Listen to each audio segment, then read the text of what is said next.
The old school characteristics of power and control are becoming obsolete. Authenticity, compassion, and alignment are the new paths to leadership success. Hello, I'm Chester Elton, and this is my dear friend and co-author, Adrian Gostick. Well, thank you, Jess. Yeah, our guest today says a leader's success depends on their ability to connect.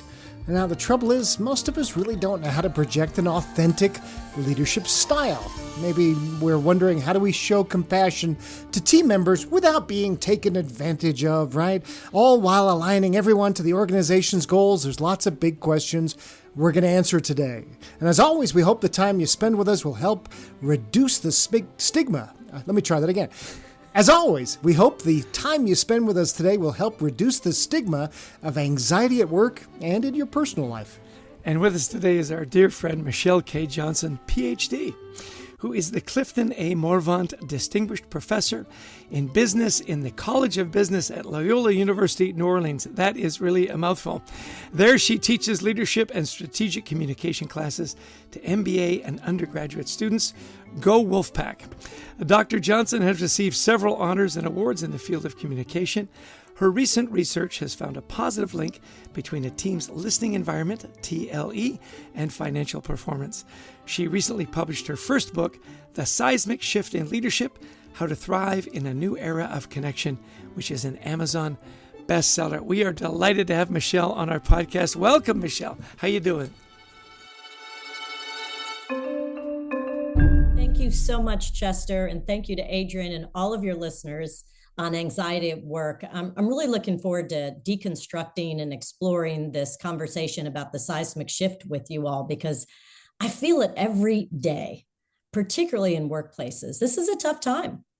Well, we're certainly hearing about it all the time with the leaders we work with. And yeah, like you, we do executive coaching. And most of the time with people, especially in middle management, who want to make the leap to C-suite, they talk about, executive presence. I want to develop this. And it's rather this amorphous kind of idea. So, but you tell quite a powerful story in the introduction of the book about 3 leaders who lost their jobs because they lacked what you said was authenticity. So walk us through, tell us the story, and then walk us through how we do develop more of our own brand, more of who we are.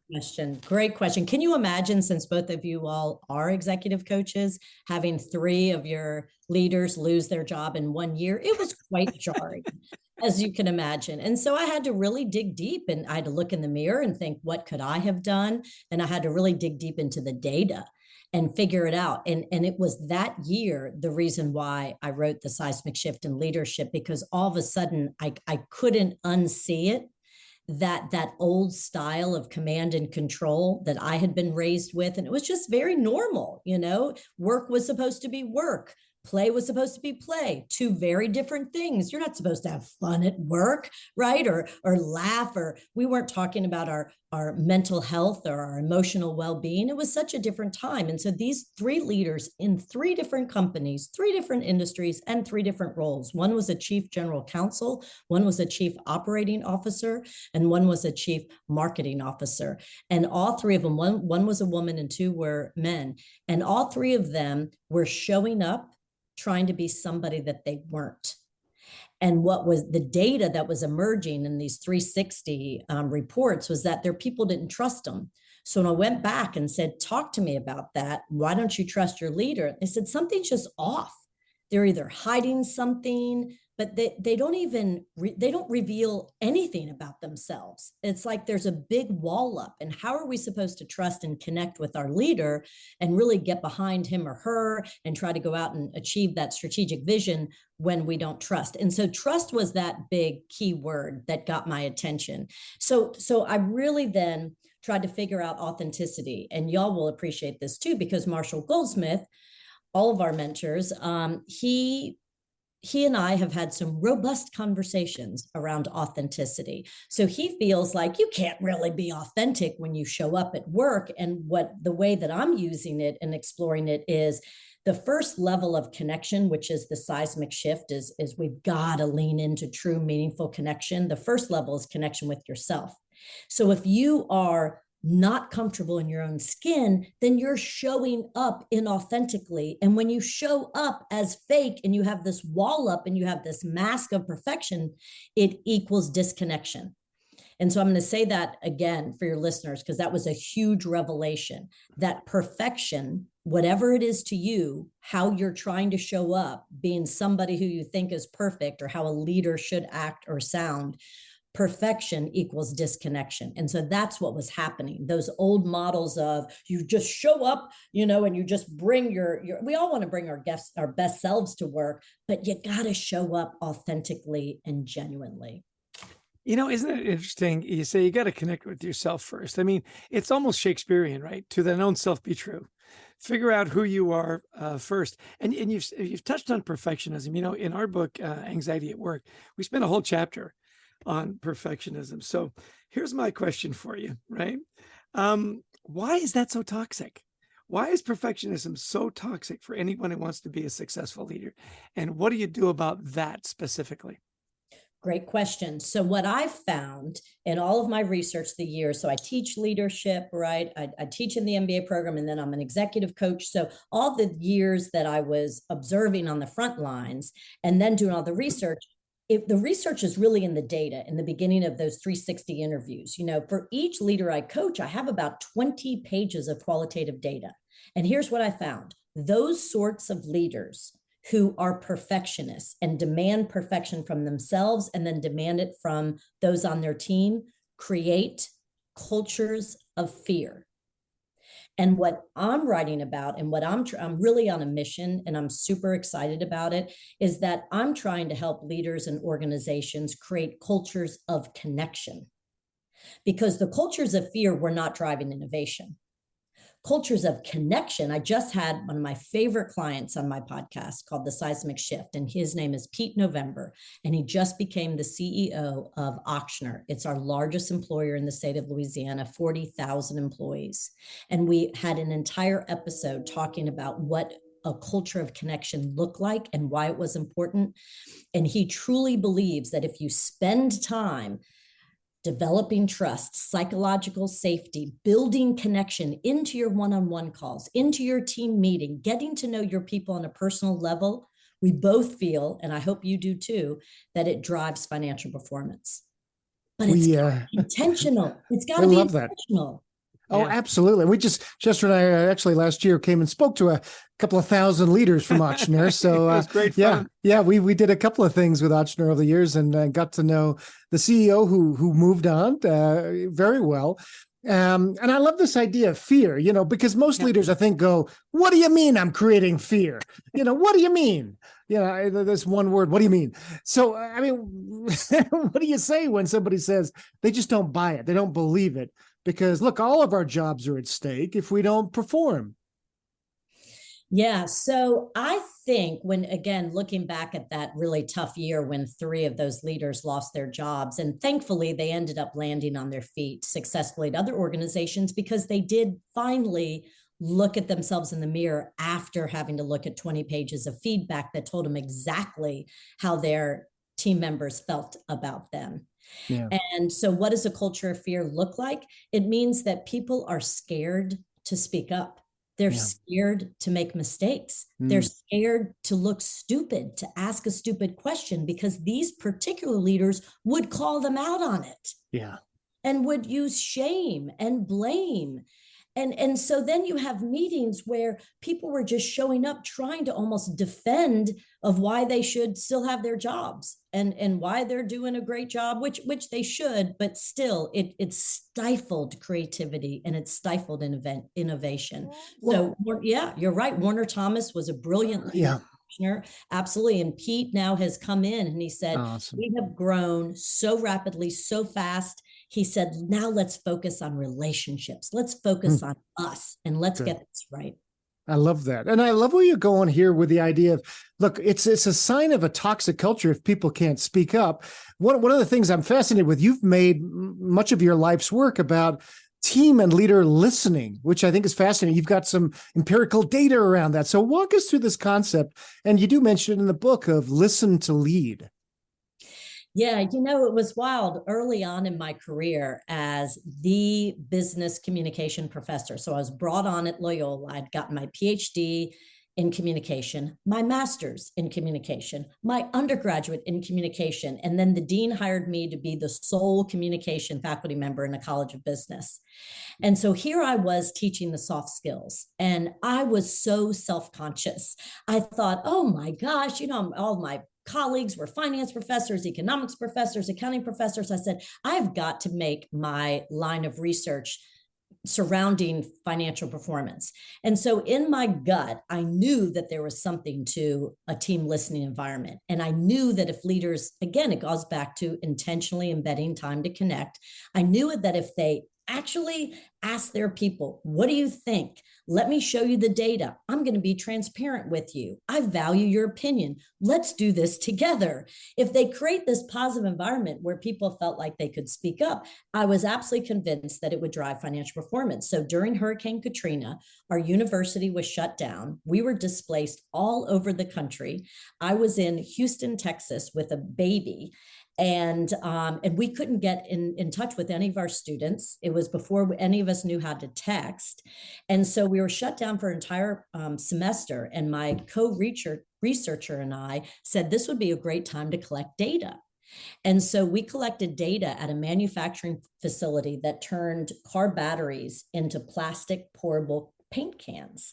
And we developed an inventory, an assessment to look at how safe employees felt of whether they could speak up or not. And then we looked at the outcomes of sales, revenue, and lo and behold, we ran the stats, and the manufacturing facilities that had a leader that actually asked the employees, what do you think? Told them, I value your opinion. You are safe. Let's innovate. Let's take risks. I respect you. I want to hear you. Those manufacturing facilities made more money. Incredible. Incredible. Yeah. I get when you're in that business school and all of a sudden you're in charge of all the soft skills, you kind of go, by the way, all your degrees, I actually have a bachelor's degree in communication. So I just want to throw that out there. Besides our commonality for the love for the color of orange. There you go. There you go. And I never worry about looking or being stupid. It happens to me every day. Hey, let me go to a generational thing here. In our work with anxiety at work and the research, younger generations had higher levels of anxiety. We said 20 to 40% of working adults were struggling with mental health issues. It was even more prevalent in younger generations. Can the new leadership shift that you're talking about, can it help those living with anxiety at work feel less anxious and feel more included and more productive? Absolutely. What I'm finding is the older generations of leaders that I speak to these days, to tell them, I really feel like I'm on this mission to help leaders kind of pivot so that they can show more interest in their employees, create those connections so that they can retain the employees, right? And keep them engaged. And so the leaders who are kind of giving me pushback, I finally can get their attention by saying, if you do want to not just attract the top talent, but retain the top talent, and I know you do, we really do have to pivot because they kind of have it. They're looking at work in a way that we probably should have a long time ago, that it needs to be a positive place where there is connection, because connection drives well-being, connection drives productivity, connection drives collaboration. And so you'll appreciate this. My daughter graduated from high school last year, and I was at the big graduation party, and the champagne was flowing, and they had the great DJ, and everybody's out dancing. I had my sweet 77-year-old father with me and my wonderful daughter. And this dad comes marching over to me with this look that does not look like he's been drinking champagne for hours, right? And he comes over, he says, Michelle, I read your book. And I thought, oh, Lord. Yeah. And he said, I realized I'm doing everything wrong. I said, no, you're not. These are tiny tweaks. You've got this. You can do it. He goes, no, because I think what you're telling me is when my leader came into my office last week and had this look on his face of fear. And I thought, oh gosh, did we lose our biggest client? Did a machine break down? No, Michelle. He wanted to show me that his kid just started walking and it terrified him. I said, oh, that is wonderful. He said, no, it's not, because I think you're telling me I have to remember next week that his kid is walking. Yes, that is exactly right. It is a different orientation. Yeah, we've got to actually be a little human. We've got to care about some of those things, which, maybe this person didn't care that much about, but that's why we're leaders. We train ourselves to care about some of the things that our people do. I love that. Hey, how can people learn more about your work, Michelle? Where would you send them?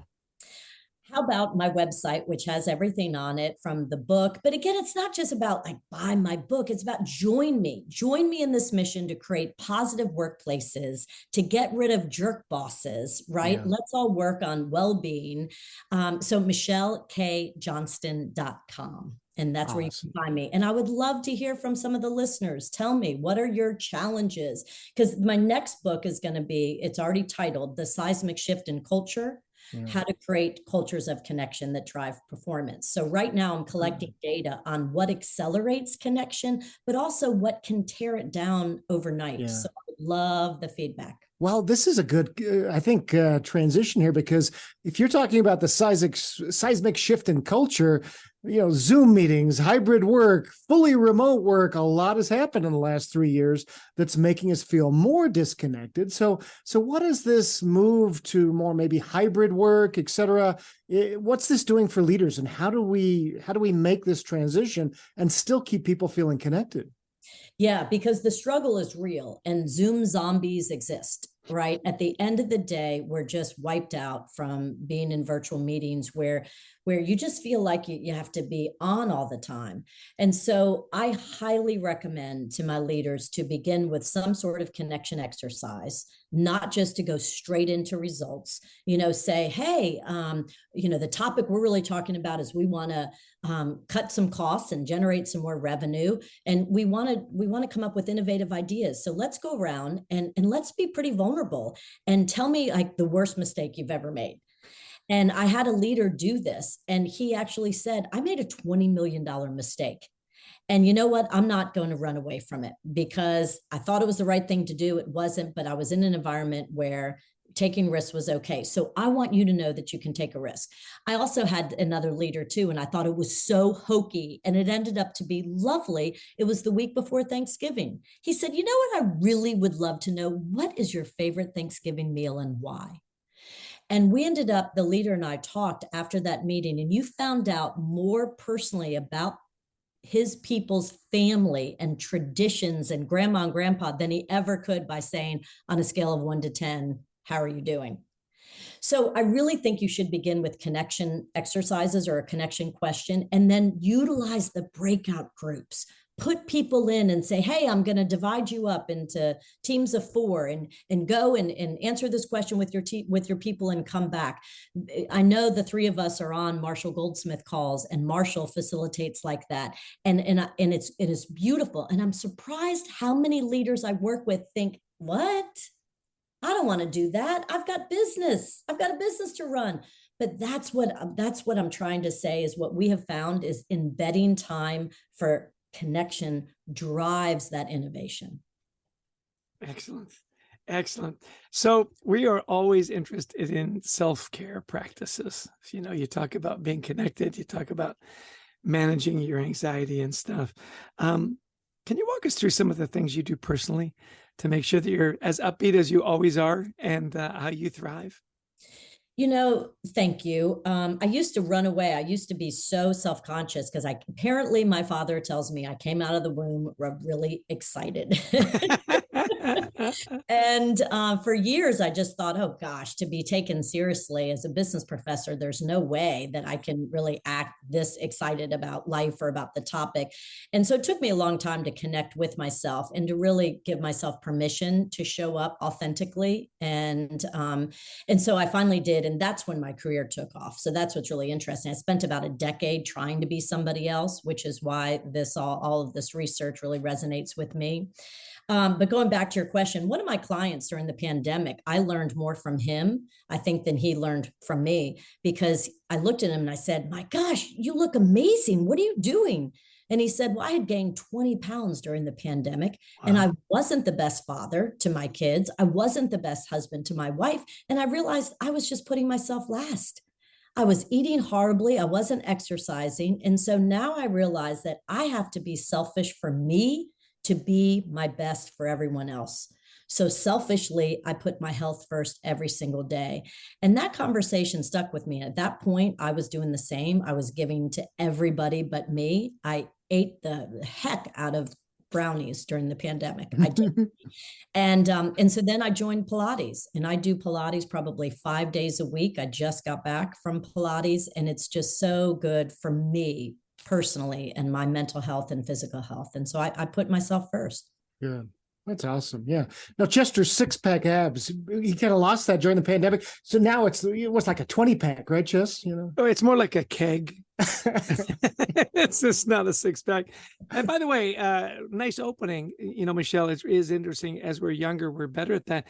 Adrian was actually in a beefcake calendar at university that he then personally sold door to door. So he knows all about taking care of yourself. That actually is, that one is true. Yeah.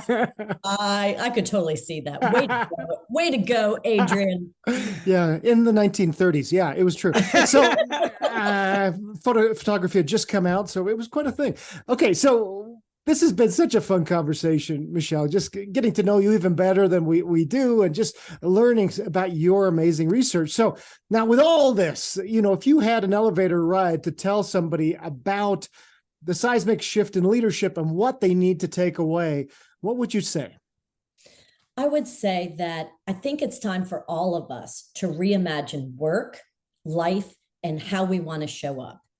And so we can have both. We can have enjoyment at work. We can show up the same person at work as we are when we go home at night.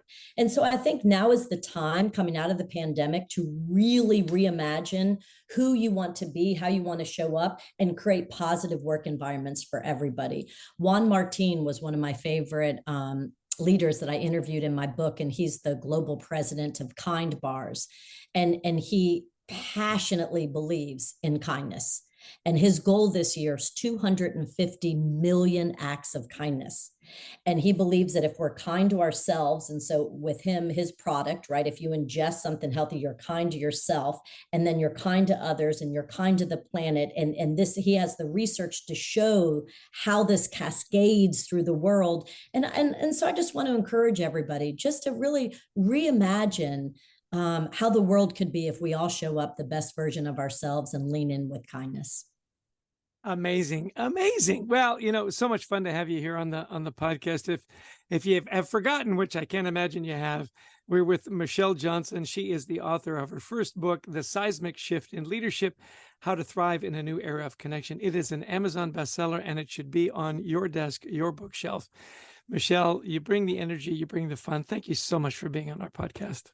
Oh, thank you so much. Y'all have beautiful days. And thank you to all the listeners who tuned in. These guys are just terrific. Thank you so much. Thanks, Michelle. So more energy than we could probably stand. By herself could light up a small city with the joy that she brings. None of my university professors were like that. I'll tell you that. Not one. Anyway, so tell me, what were your key learnings? What did you take away? Okay, well, I think this first thing of authenticity, executive presence. Oh my gosh, I deal with this a lot with my coaching clients because, we work with some CEOs, but we also work with a lot of people in the mid who want to make that leap. And we're constantly thinking about, how do you become more authentic? And you want to shake some of these folks and say, just be yourself. But it's hard, isn't it? It is. Connect with yourself first was my first big takeaway in our conversation. Gosh, know who you are, and don't be afraid of who you are. Yeah. Sometimes, well, if I tell them that, they'll think, or, if I admit that I've got grandchildren, does that make me look too old or whatever? Just say, you know what? Everybody has a story. Everybody's story is interesting. Tell your story. And then, have these exercises. The question, what's your favorite Thanksgiving meal? And how that was so revelatory about family traditions and who they invite, and getting people to open up. Yeah, I found out more about my people talking about Thanksgiving than I ever did by saying, hey, tell me about yourself. Right. Well, I think just, not being afraid to be who we are, especially, I remember being with a young Chester Elton once, and you and I, we went out to visit a sales guru speaker guy who was, we were paying him a lot of money to tell us how he built his speaking empire.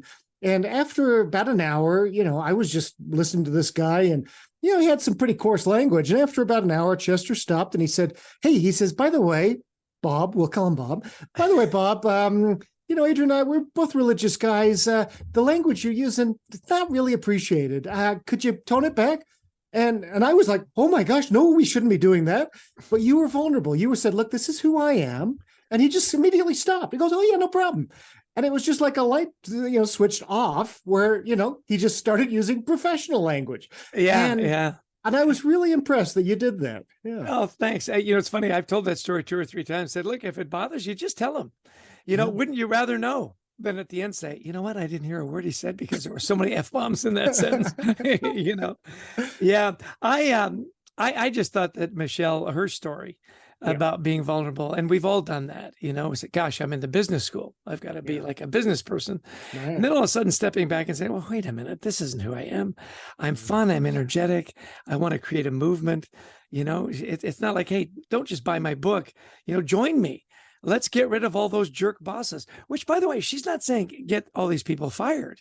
She's saying help them be more authentic, help them be a better boss, and join me in this crusade. And with that energy, why wouldn't you want to join, Michelle? Well, and moving from this idea of fear-based leadership, which nobody thinks they do, but if you are a perfectionist, guaranteed you are creating fear in your organization, to creating a culture of connection. And why would that be important? It sounds all so fluffy. I've got to hit my goals. No, because people then can speak up and they can offer up their best ideas. And you heard what her research showed, right? Leaders who actually ask, "What do you think?" and take that advice, they make more money. Yeah. That aha moment. The guy was afraid to tell me that his baby had started to walk. That's when you've created a toxic culture.